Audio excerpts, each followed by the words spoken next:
자, 사복음서가 총 몇 장이냐면요. 몇 장일까요? 마태복음이 몇 장이에요? 28장. 마가복음은 28, 26. 그러니까 마가복음은 16장, 마태복음 28장, 16장, 누가복음 24장, 요한복음 21장. 이해되세요? 28, 26, 24, 21. 그러니까 89장입니다. 그러면 예수님의 마지막 일주일, 그러니까 마지막 주일부터 시작해서 토요일 또 부활하시는 이 사건이 복음서에 어느 정도 나오느냐? 4분의 1이 복음서에 나옵니다. 그러니까 25장 가까이가 89장 중에 25장 가까이가 예수님 마지막 일주일, 그러니까 십자가 죽음 부활 사건입니다. 왜 그래요? 그만큼 중요하기 때문에 일하러 오셨다라는 증거입니다. 복음서의 4분의 1이 십자가와 죽음과 부활입니다. 자, 이제 때가 되었습니다. 예수님께서 우리의 죄를 대신해서 십자가 지시기 위해 예루살렘으로 들어가십니다. 들어간 때, 자, 나귀 새끼를 타고 들어가죠. 그러니까 거기에 모여있던 군중들이 어떻게 해요? 종려나무 가지를 흔들면서 호산나 다윗의 자손, 오늘 읽었죠? 9절 말씀해 보세요. 호산나 다윗 자손이여 찬송하리로다. 주의 이름으로 오시는 이여 가장 높은 곳에서 호산나 하더라. 그러니까 예수님을 호산나 그러면서 찬양을 합니다. 그러니까 종려나무를 들고요. 종려나무를 흔듭니다. 종려나무가 이겁니다. 이런 거예요. 그러니까 아이들이 흔들 정도로 작지가 않습니다. 종려나무는 굉장히 큽니다. 어른들이 흔들 정도의 나무입니다. 그래서 종려나무를 흔들었다. 그래서 뭐라고요? 종려주일이라 그럽니다. 종려주일. 그리고 고난주간이라. 자, 주일부터 이제 한 주간 동안 고난주간이다. 이렇게 이제 부르기도 하는 거죠. 그렇다면은 여러분 이 오늘 읽은 말씀 21장 이 읽으면서 어떤 생각이 들던가요? 감동을 받으신가요? 많이 듣던 말씀이죠. 많이 읽고 많이 다루는 말씀입니다. 별로 감동을 받지 못할 겁니다. 그냥 성경에 기록되어 있으니 예수님께서 나귀 새끼를 타고 가셨으니 나귀 새끼를 타셨으니 예수님은 겸손을 우리에게 보여주셨으니 우리도 예수님의 겸손을 본받아서 겸손하게 살아야지. 뭐 이 정도 뭐 더 이상 더 이하도 아닐 것 같아요. 이 본문을 딱 대하면은 가끔씩 답답한 것은 이제 여러분들 이제 성도들하고 이렇게 얘기를 해보면 답답한 것은 근데 누가 이제 간증을 하든지 하면은요 뭐 기도했는데 병을 나았다 아니면은 뭐 환상 중에 뭐 꿈에 예수님을 만났다 뭐 이런저런 이야기를 합니다. 그렇죠? 그런데 이런 이야기를 하면은 뭐 환상을 들었고 음성을 들었고 뭐 예수님을 만났고 이런 얘기를 들으면은 귀가 어떻게 해요? 쫑긋합니다. 그렇죠? 안 들어본 얘기 조금 뭐 이렇게 좀 신비로운 이런 얘기 귀가 쫑긋합니다. 그런데 여러분 지난 주일 말씀 설교 제목이 뭐였나요? 지난 주일 설교에 무슨 내용이었나요? 며칠 지났어요? 며칠 지났나요? 우리는 별로 이런데 말씀에 별로 관심이 없어요. 그래서 설교를 하고 나면 설교에 나오는 예화는 절대로 안 잊어버려요. 안 잊어버리게 뭐 기억 그렇게 돼 있습니다. 우리 구조가 내 구조가 예화는 안 잊어버려요. 그래서 나중에 좀 지나고 난 다음에 그 예화를 쓰면 어떻게 해요? 옛날에 하던 그 설교 그대로 했다. 그 예화 듣고 이제 그렇게 얘기를 하는 거예요. 그러니까는 설교를 하다 보면은 설교가요. 여러분 성경 말씀만 이야기하면은 이게 재미가 없는 거예요. 성도들이 시큰둥하고 반응이 뭔가 이렇게 막 웃기고 재밌고 이런 얘기를 해야지 설교를 들었다라고 생각이 드는데 여러분 그게 설교가 아닌 겁니다. 성경 안에 있는 내용만 성경 이야기만 해도 할 게 얼마나 많은데 그렇죠? 자, 그러므로 여러분이 설교를 들을 때 말씀을 들을 때 이 이야기가 나의 이야기, 내게 주시는 말씀으로 들어야 되는데 그게 아니고 어떻게 해요? 그냥 성경의 하나의 이야기다라고 그냥 들으면은 별로 감동도 없고 남는 게 없는 겁니다. 오늘 말씀도 걱정이 되는 거예요. 이제 예수님의 마지막 일주일을 수요일 저녁 이렇게 쭉 해가야 될 텐데 이거 너무 잘 아시는 말씀이에요. 너무 잘. 이거 그냥 아예 우리 딱 들어오면서 그죠? 본문 읽으면서 아 이거 아는데 이렇게 돼 버리니 그죠? 마음이 닫혀버린. 그러지 마시고 오늘도 또 말씀 안에서 또 새로운 은혜와 도전이 있을 줄로 믿고 여러분 베레아 사람들 보십시오. 베레아 사람들처럼 간절한 마음으로 말씀을 받고 그런가 안 그런가 날마다 말씀대로 날마다 성경을 상고하고 묵상하고 언제든 저녁 시간이든 매일 저녁 기도회든지 뭐 수요 저녁이든지 금요일이든지 주일이든지 내게 주시는 말씀으로 성경에 기록된 그 말씀이 내게 주신 레마의 말씀으로 들을 때 저와 여러분에게 감동이 되고 은혜가 되고 도전이 되는 그런 말씀이 됨을 기억하시기를 예수님의 이름으로 축복합니다. 미리 다 아는 말씀이기에 먼저 이렇게 한번 이렇게 조금 환기를 시키면서 시작을 하는 겁니다. 자, 예수님께서 오늘 말씀의 핵심은 예수님이 나귀 새끼를 타고 예루살렘으로 들어가는 겁니다. 이걸 흔히 해석하면 앞서 말씀드렸죠. 겸손하기 때문에 예수님의 겸손의 본을 보여주셨다. 5절 말씀 봅니다. 5절 말씀. 자, 읽어봅니다. 시작. 시온 딸에게 이르기를 내 왕이 내게 임하나니 그는 겸손하여 나귀 곧 멍에 매는 짐승의 새끼를 탔도다 하라 하였느니라. 아멘. 자, 예수님의 겸손을 말합니다. 나귀 새끼를 탔기 때문에요. 당연하죠. 근데 중요한 것이 그 겸손이 어떤 겸손이냐는 거예요. 어떤 겸손. 자, 말을 타야 되는데 나귀 새끼를 타서 그게 겸손입니까? 그럼 쉽게 얘기하면 그랜저를 타도 되는데 티코를 타고 갔다. 다마스를 타고 갔다. 그래서 이게 겸손하다. 그렇게 얘기하는 걸까요? 그게 아니라는 겁니다. 여러분, 그렇게 보통 그냥 그랜저 타야 되는데 티코 타고 가셨다. 그래서 예수님은 겸손하셨다. 이렇게 대충 이해하고 만다는 거예요. 자, 그러나 오늘 말씀하는 이 본문의 예수님의 겸손은 이 정도의 겸손이 아닙니다. 말을 타야 되는데 나귀 새끼를 탔다. 이 정도의, 이건 누구나 할 수 있어요. 마음 먹으면 할 수 있습니다. 마음 먹으면 할 수 있습니다. 근데 예수님이 나귀 새끼를 타신 겸손은 아무나 누구나 할 수 있는 겸손이 아니에요. 아니에요. 여러분, 그러면 예수님이 나귀 타신 겸손이 어떤 겸손이냐? 5절 말씀 다시 한번 볼게요. 자, 중반에 보세요. 그는 겸손하여 나귀를 타셨어요. 그걸 겸손이라고 합니다. 근데 그 나귀가 어떤 나귀냐? 곧 멍에 매는 짐승의 새끼를 탔도다 하라. 자, 뭐라고요? 멍에 매는 짐승의 새끼.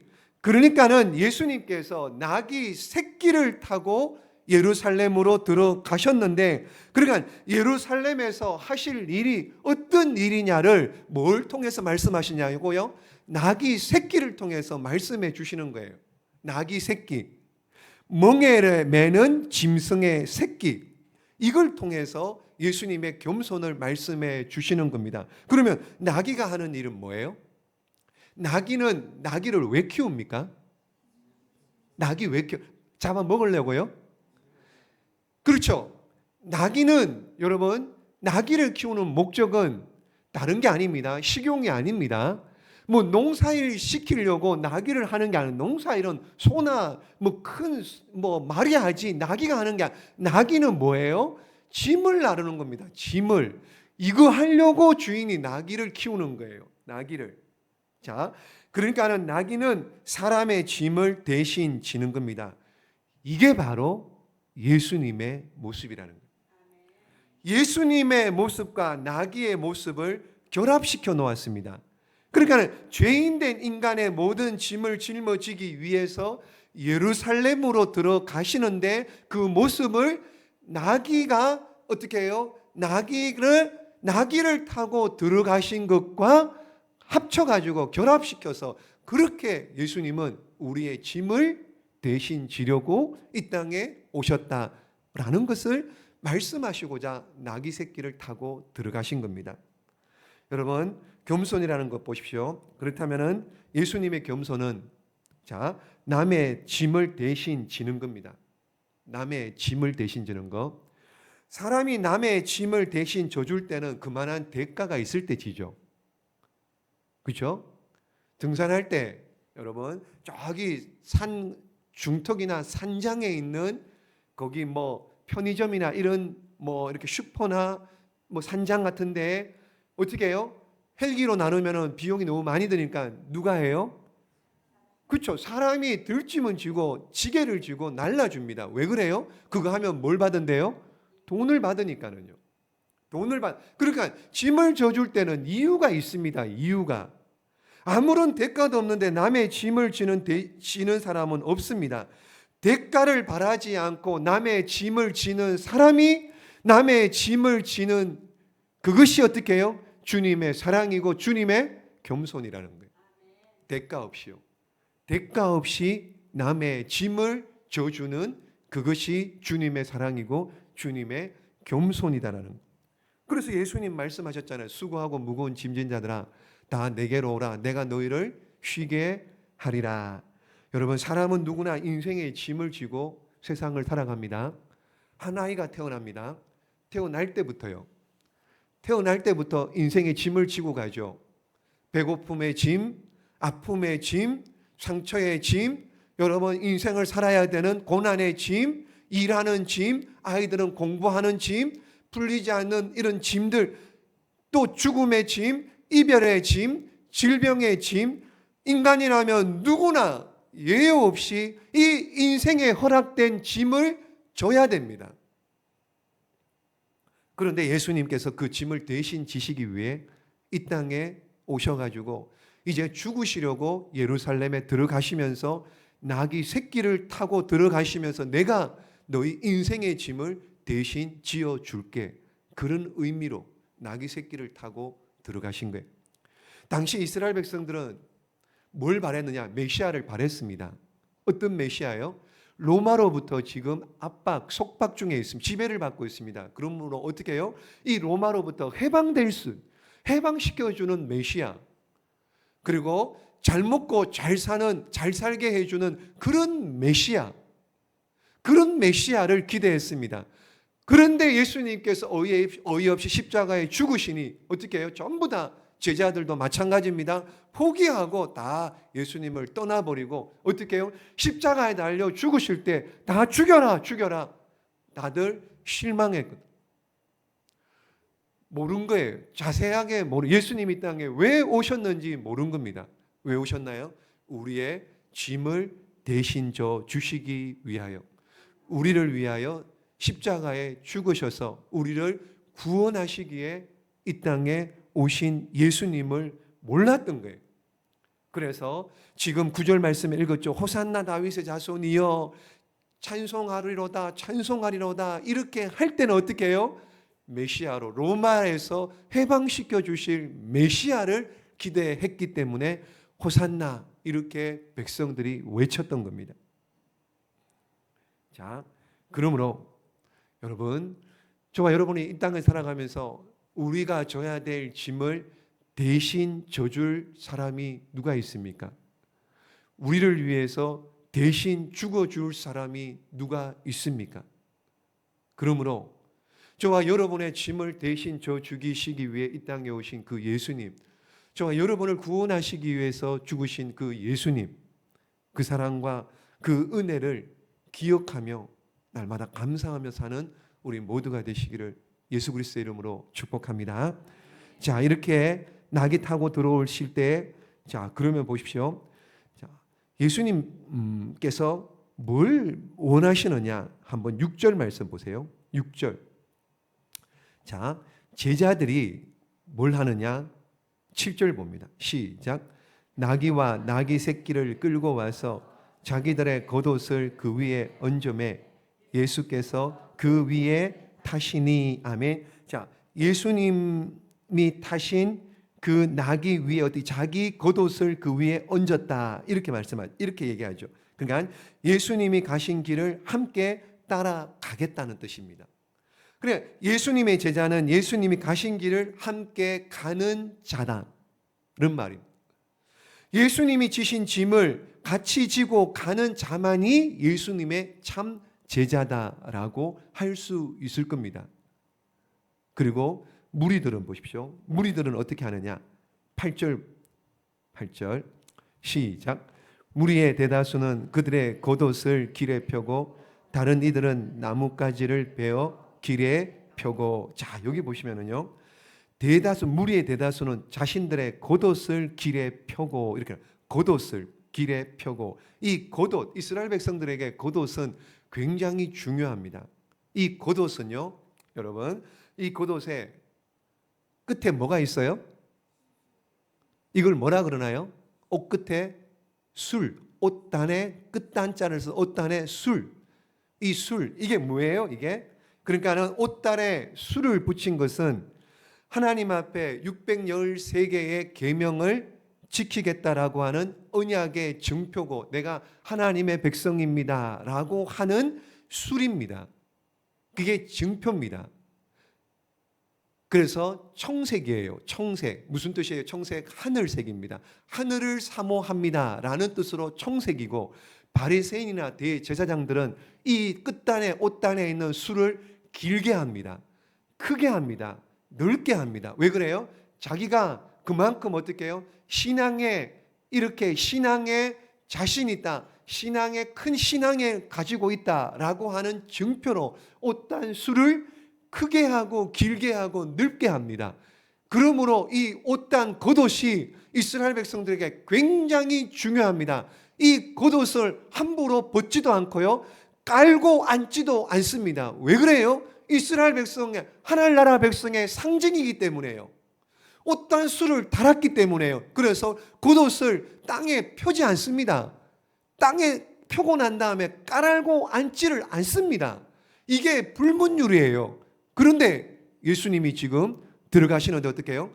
낙이 타고 들어가시는 그 길에 겉옷을 깔았다는 거예요. 함부로 펴고 깔고 앉지 않는 이 겉옷을 이스라엘 백성들이 지나가는 그 길에 펴서 무슨 뜻입니까?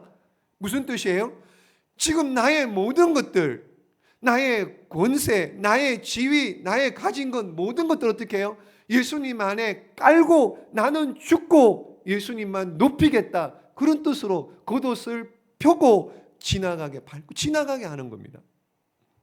그러므로 예수님은 나의 주인이십니다. 예수님은 나의 구세주입니다. 내 삶의 모든 것이 주님의 것입니다. 왕으로 오시는 이 당신 메시아 예수님 발이 땅에 닿지 않도록 내가 헌신하겠습니다. 내가 나를 죽이겠습니다. 이런 뜻으로 겉옷을 펴드린 거예요, 이스라엘 백성들이. 이게 보통 그냥 우리는 읽으면은 그냥 그러려니 할 텐데, 이게 그냥 대충 해서 그런 게 아니고 이런 의미를 가지고 예수님의 가시는 길에 펴드린 겁니다. 그랬는데 나중에 어떻게 해요? 예수님을 십자가에 못 박아 죽여라. 자, 여러분 보십시오. 예수님께서 제자 둘에게 말씀을 하세요. 뭐라고 말씀하시느냐? 1절 보십시오. 마지막에 예수께서 두 제자를 보내시며 2절 말씀 읽어봅니다. 시작. 이르시되 너희는 맞은편 마을로 가라. 그리하면 곧 매인 나귀와 나귀 새끼가 함께 있는 것을 보리니 풀어 내게로 끌고 오라. 자, 풀어 내게로 끌고 오라. 그러면서 3절에 덧붙여서 말씀합니다. 3절 말씀 시작. 만일 누가 무슨 말을 하거든 주가 쓰시겠다 하라. 그리하면 즉시 보내리라 하시니. 아멘. 만일 누가 무슨 말을 하거든 주가 쓰시겠다 하라. 주가 무슨 뜻이에요? 주인이라는 뜻입니다. 주가. 여기 주인이란 소유주라는 뜻입니다. 소유주. 그러니까 예수님은 창조주 하나님으로서 천지의 주인입니다. 나귀 새끼는 누구 거예요? 나귀 새끼는 지금 누구 겁니까? 누구 거예요? 주가 쓰시겠다. 그 주가 누구신데요? 그렇죠. 예수님이, 창조주 예수님께서 쓰시겠다. 그러니까 나귀 새끼도 예수님 거고 나귀의 주인은 누구 거예요? 그럼 제자는 누구 겁니까? 다 예수님 거예요. 다 왕이신 예수님. 그러니까는 제자도 예수님 거고 나귀 주인도 예수님 거고 나귀 새끼도 예수님 거고 그러니까는 주가 쓰시겠다 하라. 그렇게 말씀을 하시는 거죠. 여러분 잘 생각해 보십시오. 제자들이 주인이신 예수님께서 명령을 했습니다. 제자들이 듣기에 이거 지나친 명령이다 그러지 않았을까요? 아니 나귀 주인은 엄연히 따로 있는데 가서 주가 쓰시겠다 그러면은 이 주인이 나귀 진짜 주인이 이해를 할까? 그런 생각 들지 않겠습니까? 그런데 제자들이 어떻게 해요? 제자들이 가요 안 가요? 갑니다. 제자들은 갑니다. 그리고 예수님께서 시키는 대로 그 말씀 그대로 합니다. 그래서 나귀를 끌고 옵니다. 자, 여러분 보십시오. 제자들 상식적으로 납득할 수 없는 요구였습니다. 주님이 그렇게 나귀 새끼를 풀어 가지고 끌고 오라고 할 때, 그런데도 제자들은 어떻게 해요? 그 말씀에 순종했습니다. 순종했습니다. 무조건 풀어 오는 것이 쉽게 순종할 만한 일은 아니잖아요. 나귀 새끼의 주인은 따로 있는데 이게 주님이 전체적인 모든 것의 주인이다라는 그런 믿음, 확신, 인식이 없으면 그렇게 못하죠. 어떻게 가서 나귀 주인이 오면 있는데 내가 나귀 주인에게 가서 나귀 새끼를 달라 그럽니다. 뭐라 그럴 거예요, 그러면? 누가 그러면 뭐라 그럴 겁니까? 그럼에도 제자들이 순종합니다. 자, 여러분, 종된 사람들의 오늘 이 시대에 예수님의 제자들이라면은 우리도 이렇게 순종해야 될 줄로 믿습니다. 성도는요, 제자는요, 참된 그리스도인은요, 내 생각이 없습니다. 내 생각이 없어야 됩니다. 우리 중에 내 생각에는 이거 틀린 겁니다. 내 생각이 아닙니다. 내 생각이 누구 생각이요? 누구 생각만이요? 예수님 생각만이, 하나님 생각만이, 말씀만이 옳습니다. 내 생각이 없습니다. 그럼 뭐예요? 종이 아니라는 얘기입니다. 예수님의 제자가 아니라는 얘기입니다. 그러면 마음대로 살면 돼요. 그러면은 종이라면은요, 제자라면은요, 내 생각이 아니고 하나님 말씀대로 살아야 됩니다. 그럴 때 주님이 기뻐하실 줄로 믿습니다. 주님이 명령하신다면은요, 여러분 매일매일 읽고 듣잖아요. 전부 명령 아닙니까? 이거 하라고. 그렇죠? 이거 하라고. 하지 말라고. 그러면 하라는 것 하고 하지 말라는 것 안 하면 됩니다. 그게 제자입니다. 그게 주님의 종이고 예수님을 주인으로 모시고 섬기는 자의 마땅한 도리입니다. 그러므로 바라기는 저와 여러분, 내 생각이 아니라 오직 하나님 말씀만이, 주님의 뜻만이, 주님의 생각만이 우리를 주장하시고 그렇게 살아서 주님의 마음을 시원케 해드리는 오늘 이 시대의 제자들, 예수님의 하나님의 참된 종들 다 되시기를 예수님의 이름으로 축복합니다.